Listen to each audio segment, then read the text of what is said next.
shadowy flight into the dangerous world of a man who does not exist. A young loner on a crusade to champion the cause of the innocent, the helpless, the powerless, in a world of criminals who operate above the law.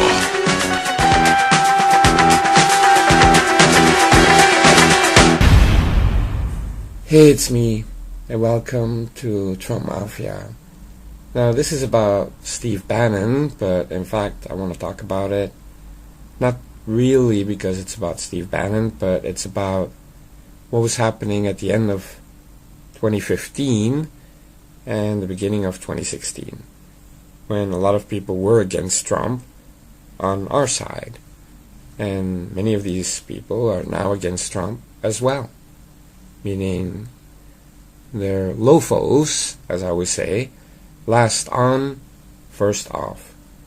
Lofos, last on the Trump train and the first to get off. That includes Steve Bannon.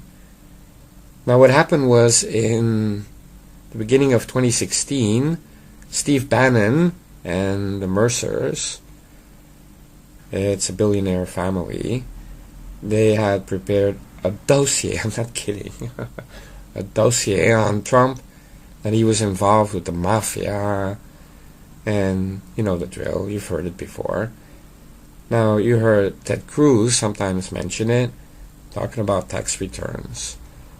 Now, I was really surprised, in a way, that at the end of 2015 and the beginning of 2016, this whole conservative media cabal were all against Trump, even though he was the strongest on illegals. Yet, they're always claiming that they really care about that. But when it came to Donald Trump, suddenly they didn't care about it. And I felt these people were really betraying their principles. And it was then that I fully realized that we're talking about an establishment, like a club of conservative hacks who are just there to sell books and to get clicks on the websites. Now, I'm talking about this because I see the Trump 5D chess playing, and that is, President Trump always knew it was going to end up being him against Ted Cruz when it came to getting the conservative base. And he knew, obviously, that Steve Bannon and his people were shopping around this dossier, saying that Trump was involved with the mafia, and he decided to take Steve Bannon, make him like campaign manager or something like that, thereby diffusing the whole thing, making Steve Bannon become loyal, and Breitbart would give Trump good coverage for the remaining months.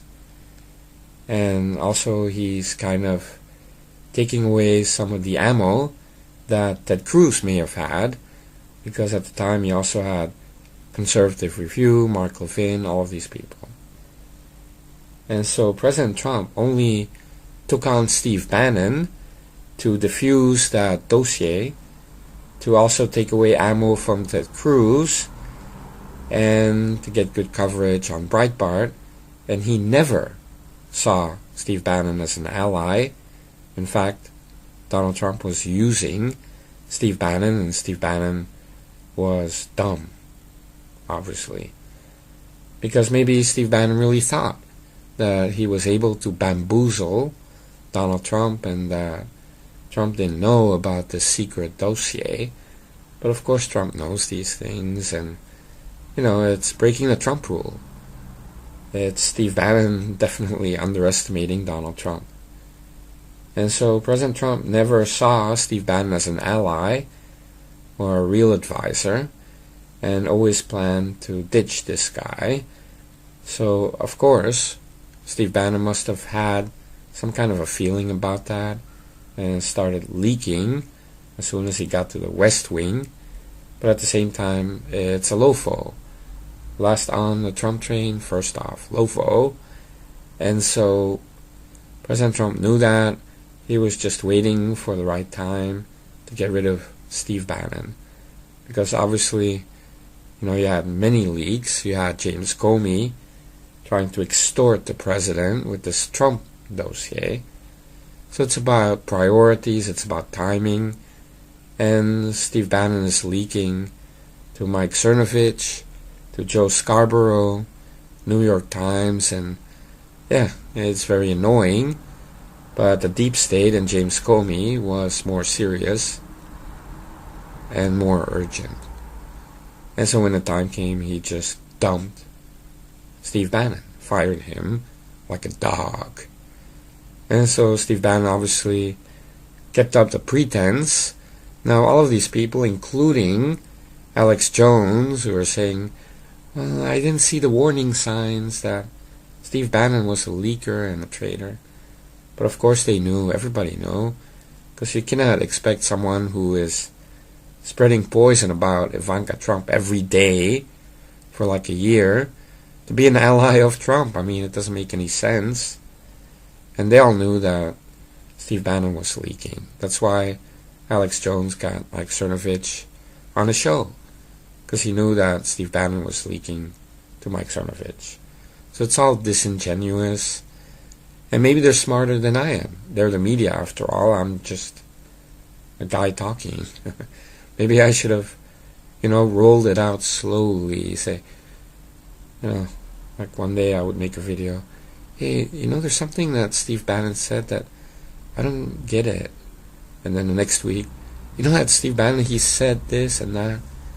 And then kind of build up to saying, hey, Steve Bannon's a traitor. At least I wouldn't lose many subs and people leaving my Patreon. But I prefer just to be, blunt and just be very frank and just say it. And who cares if people become snowflakes or they don't trust me? That's okay. I'm just a guy talking. I prefer being honest and direct in a very urgent way than to play people like the media would and roll it out and then later say, I apologize, I didn't see it sooner, if I knew about it for many months. No, I see it, I say it, and that's how I roll. But this is really about Trump's 5D chess playing. Now he's got the Mercer family abandoning Steve Bannon. I mean, think about it. Steve Bannon's in tight with these Mercers, the billionaires, and the end result is the Mercers drop this guy like a hot potato. So President Trump knows how to get people to expose themselves, to make mistakes, to play on their pride, and it works all the time. And so Steve Bannon doesn't have any political capital left, which is funny because a couple of weeks ago he was like, I have power. What a loser. But it doesn't matter, Steve Bannon is out, he exposed himself. He's a nobody, to be honest. And there's always somebody else in the media that you can rely on. And the same with Trey Gowdy. So he's deep state. But we have Chairman Nunes, and we have Jim Jordan, we have other people. As I always say, in this year, historic times, heroes step up and losers expose themselves.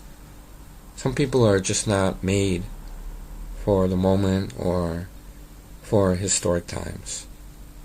And I know that I'm ahead with a lot of stuff. Most of the people on Trump Mafia know that QAnon is just a troll, it's just like a guy. I could go on 4chan tomorrow and become ZAnon and post some cryptic stuff which a lot of people can read something into, like Nostradamus or and I would do it if I weren't banned from 4chan. But that's what it is. QAnon, it's like horoscopes. You read your monthly horoscope. It's like, Gemini, this month you will see a change in your financial situation. Somebody you know well may disappoint you. On the other hand, you may find a new friendship that you did not expect. And beware for unexpected events. And it's like, no matter who you are, you can read into it. Oh yeah, that makes sense. Oh my God, this is so true. And I find this pathetic, right? It's like reading tarot cards or something. But okay, there's always an audience for that. I don't want to knock somebody having fun on the internet. And that is what I see when I see QAnon. And everybody does their thing. My thing is supporting the Trump Nation and the President of the United States, Donald J. Trump. And I go with what he does. And he's proven that he's delivering. But not only that, he has proven that this guy is, a 5D chess player. And he's many moves ahead of all of these people, including the Mercers, including Steve Bannon, including Senator Cruz, and all the other people way back when, and Democrats and the establishment, and Robert Mueller right now. Believe you me, President Trump, even right now, is so many moves ahead of these people. This is ridiculous. It's not even fair, right? We got a genius as a president, and he's pretty awesome. All right.